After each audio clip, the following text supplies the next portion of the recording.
मंडळींना नमस्कार. आलेले सर्व आमचे माय माऊली, सर्व आमचे ज्येष्ठ, एवढ्या मोठ्या पावसात आलेले आमचे सर्व पत्रकार बंधूंना सर्वप्रथम नमस्कार करतो.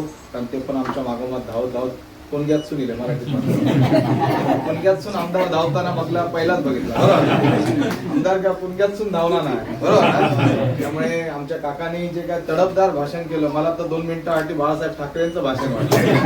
त्यामुळे काकांसाठी आणि जोरदार आपल्या सर्व या ठिकाणी सर्वप्रथम तुमची सर्वांची ग्रामदेवता आणि कुलदेवतेला मी नमस्कार करतो.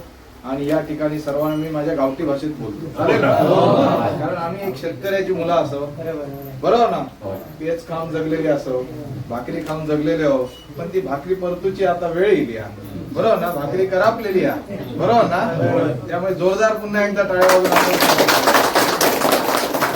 या ठिकाणी जमलेल्या सर्व माझ्या मित्रांना, सर्व माझ्या हौशींका मी धन्यवाद देतो. कारण एवढ्या मोठ्या प्रचंड गर्दीमध्ये, आज पावसामध्ये सुद्धा आपण सर्वजण थांबला.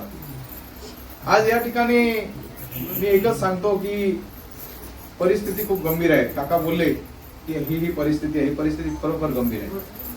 सावंतवाडी मतदारसंघामध्ये आज 35 वर्षाचा तरुण एका बाजूला उभा आहे आणि एका बाजूला बडे बडे दिग्गज उभे आहेत. एका बाजूला एक तरुण मुलगा, शेतकऱ्याचा मुलगा उभा आहे, 24 तास तो काम करतोय जनतेसाठी. आणि एका बाजूचे सर्व नेते आहेत ना, ते मीडिया समोर फक्त येऊन विशाल परब सारख्या छोट्याशा मुलावरती बोलत आहेत. ही खरी परिस्थिती आहे. सावंतवाडी, वेंगुर्ला आणि दोडामार्गची जनता आहे ना, खूप हुशार आहे. या जनतेला सर्व कळतंय. एका तरुणाला पाडण्यासाठी, एका तरुणाला हरवण्यासाठी एवढी मोठी यंत्रणा या लोकांनी लावली. मी एकच सर्वांना सांगतो, जनता जनार्दन खूप खुश आहे आणि हुशार आहे. ज्या ज्या ठिकाणी मी माय माऊलीकडे जातो, काल तर मी बाजारामध्ये गेलो, तिथे एक माऊली रडायला लागली की हा पोरगा माझा निवडून आला पाहिजे. त्या माऊलीच्या डोळ्यातलं दुःख पाहिल्यानंतर माझ्या डोळ्यात दुःख आलं. मी मनापासून सांगतो, त्या माऊलीने एकच वाक्य सांगितलं, हा पोरगा माझ्यासाठी निवडून येऊ. म्हणजे प्रत्येक औषध वाटता की हो झील निवडून येऊ. भावनिकता नाही तर मनातली साथ मी घालतो. या मतदारसंघात आमदार बदलण्याची काळाची गरज आली आहे. एखादं लग्नात बघा माटव घालतात आणि नवरो आणून जबरदस्ती उभं करतात, समोरच्या पार्टीतलं नेतो उभं केलेलो, बरोबर ना. आणि आमच्या सगळे जेवढे कार्यकर्ते आहेत त्यांना दबाव टाकला जातो, थांबा जाऊ नका, थांबा जाऊ नका. अरे किती दाबणार, किती दाबणार, किती दाबणार. एक एक कार्यकर्ता रागाने काय म्हणतात तो फुगा फुटायची वेळ आली आहे, बरोबर ना. आज सगळे पदाधिकारी आहेत ना, बिचारे दाबून दबतून आपल्याच घरात, त्यांच्याच घरात दाबले जातात. ही परिस्थिती अख्ख्या सिंधुदुर्ग जिल्ह्यात नाही तर फक्त सावंतवाडी मतदारसंघात आहे. काका आपण बोललात एकदम परफेक्ट आहे. सोनुर्ली गावची उद्या जत्रा आहे आणि आज टाळ मारूची, बरोबर ना, वेळ येईल. आपण विजयी उमेदवार म्हटल्याबद्दल जोरदार पुन्हा एकदा 23 तारीखची वाट बघायची बिलकुल गरज नाही आहे. गुलाल आम्ही आणलेला आहे. या ठिकाणी माझी ही छोटी मुलं आहेत, या ठिकाणी आमची माऊली आहेत. आज मला एकच तुम्ही सांगा, मळगावातनं हॉस्पिटलला एखादी गर्भवती बाई गेली, एखादी महिला गेली, त्या महिलेच्या भोवताली काय असतो, प्रचंड मच्छरी असतात. त्या महिलेच्या भोवताली स्मेल असतो. बिचारी गर्भवती महिलेची परिस्थिती काय तिच्या डोळ्यामध्ये असलो असणार ते तुम्ही मला सांगा. आज या मतदारसंघातलं हॉस्पिटलची परिस्थिती बघा. एखादं जनावर, कुत्रा चावला, साप चावला तर तिथे इंजेक्शन नाही, बीपीची गोळी नाही, डायबिटीसची गोळी नाही. ही परिस्थिती आमच्या हॉस्पिटलची आहे. एखादं कोण ऍडमिट करायचं म्हटलं तर बांबोळीशिवाय पर्याय नाही. मी मळगाव वासियांना, माझ्या मळगावच्या सर्व हौशींना आणि माझ्या बापाशींना सांगतोय, तुमच्यात जेवढी ताकद आहे ना तेवढी तुमच्या हातीत मोबाईल आहे. जेवढे पाहुणे पैक, जेवढे लोक, सगळ्यांनी एकामेकाक फोन करा. विशाल परब माझं झील आमदार हो गो ह्याच्यासाठी विनंती करा. प्रत्येक जणात ताकद असा, एक पोरगो, एक महिला 500 जणांना सांगू शकते की आज हा मुलगा इथे आमदार होणं काळाची गरज आहे, बरोबर ना. त्यामुळे आज काळाची गरज आहे. एक आमदार घडल्यानंतर संपूर्ण यंत्रणा नंतर चेंज होते. आज सोनुर्लीची जत्रा सुरुवात झाली म्हणायला हरकत नाही. शुभ संकेत काय असतात, हे शुभ संकेत आहे. मी आमदार झालो म्हणजे खूप मोठा कोण नाही झालो. 23 तारीखला साहेब आपण गुलाल उधळणार, पण 24 तारीख नंतर माझ्या डोक्यावरती ओझा आहे. बरोबर ना. 24 तारीखला विशाल परबला या 130ही गावामध्ये ज्या ज्या लोकांना जे जे शब्द दिले ते पूर्ण करायची वेळ आहे. आणि माझ्या आयुष्यातलं पहिलं जर टार्गेट असेल तर ते हॉस्पिटल, आणि माझं दुसरं जर टार्गेट असेल तर माझे तरुण आज जे माझ्या पाठीशी आहेत जोरात, हे तरुण मुलं जी घरात बसलेत त्यांच्या हाताला काम द्यायचं आणि पोटाला अन्न द्यायचं काम. काही लक्ष देऊ नका, विरोधक काही उठवणार, शेवटचे 4 दिवसात विशाल परब असा आहे तसा आहे तसा आहे.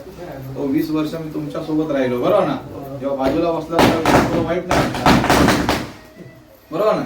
त्यामुळे मळगाव वासी माझ्या सर्व मंडळींना सांगतो की तुमची जेवढी क्षमता आहे तुमच्या पाहुणे पायकांना सर्वांना सांगा की हा तरुण मुलगा आमदार होणं काळाची गरज आहे. माझी एकच विनंती आहे, मळगावमध्ये आज या ठिकाणी मी बसलोय, पण आपले माझे सर्व मित्र बांधव, सर्व माझे वडीलधाऱ्यांनी उद्या सकाळपासून 4-5 दिवस तुमच्या हातीत कागद असो नसो, स्टिकर असो, सगळीकडे सर्वत्र जावा.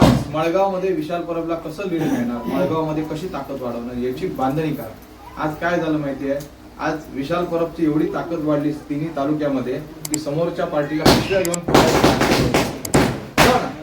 आज पिशव्या घेऊन पळायची वेळ आली. लोक घेत नाहीत पिशव्या त्यांच्या, बरोबर ना? पण मी म्हणतो घ्या. आज निरोप समारंभ करायची वेळ आली आहे, त्यामुळे निरोप समारंभ करून टाका. त्यामुळे कोणाला नाराज करू नका, जाणाऱ्यांना जाताना हसत जाऊन दे, बरोबर ना? समजलं की नाही? त्यामुळे निरोप समारंभाला आपण चांगलं त्यांना शुभेच्छा देऊया. आज विशाल प्रभाकर परब 23 तारीखला आमदार सकाळी 10 वाजता टीव्ही लावल्यानंतर एकच चित्र दिसेल की अपक्ष आमदार विशाल प्रभाकर परब. या सावंतवाडी मतदारसंघामध्ये एक अपक्ष आमदार येऊन नया इतिहास बनवण्याचं काम. आपण सर्वांनी माझे 2 शब्द ऐकलात, खूप मी आनंदित झालो. आज सन्माननीय आमच्या पै साहेबांनी आम्हाला इथपर्यंत आणलं, कारण त्या सर्व माऊली आणि आमच्या सर्व ज्येष्ठांना, तरुण मित्रांना भेटवलं. मी धन्य झालो. माझा हा 15 वर्ष तरी माझा मित्र आहे ना भाई, हा 15 वर्ष माझ्याकडे मोटरसायकलने फिरत होतो तेव्हापासूनचा माझा मित्र आहे. त्याला माझा स्वभाव विचारा. मी तेव्हाही तसाच होतो, आजही तसा, आणि आमदार झाल्या पण तसाच. जॅकेट घालून दिल्ली आणि मुंबई गाठूचंही नाही, बरोबर? कारण इकडेचे आमदार झाले की लगेच दुसऱ्या दिवशी मुंबई गाठले नाही का 5-10 वर्षांनी येईल, बरोबर ना? त्यामुळे असं काय होणार नाही. माझा शब्द आहे आपल्या सर्व मंडळींना, विशाल परब हा शेतकऱ्याचा मुलगा आहे, जमिनीवरच राहणार, जमिनीवरच पाय असणार. आणि मी एकच सांगतो, माझ्या आमदारकीचा फायदा सर्वसामान्य जनतेला असणार. संपूर्ण जनता खुश आहे, सगळ्यांच्या चेहऱ्यावरती हास्य आहे. या ठिकाणी इलेक्शन आहे असं वाटतच नाही, बरोबर ना? फक्त शेवटचे 4 दिवस वाटतं गरम. त्यामुळे अजिबात नाराज करू नका. कोण दरवाजा लिहिलो, दरवाजा उघडं ठेवा, असं तर घ्या, परंतु मतदान करताना विशाल प्रभाकर परबच आमदार व्हायला पाहिजे. आपलं औशिंका माहित असतात, त्यामुळे आपलं चिन्ह आहे शेगडी. सकाळी चहा लागली का झेल सांगता औषिक चाय कर, काय शेगडी चालू केली, झोपताना परत ती बंद केली. म्हणजे 14-15 तास आपल्या महिलांच्या, आमच्या माऊलींच्या हातामध्ये शेगडी असते. देवाने आम्हाला शेगडी हे चिन्ह कसं काय दिलं विचार करा. अन्नपूर्णा म्हणजे देवाचं ते एक वरदान आहे. आज आम्ही सोनुली देवतेला, आमच्या संपूर्ण सर्व मळगावच्या ग्रामदेवतेला नमस्कार करून सर्वांनी एवढंच बंधन करूया की या ठिकाणी विशाल परब खूप मताधिक्याने, चांगल्या मताधिक्याने विजयी.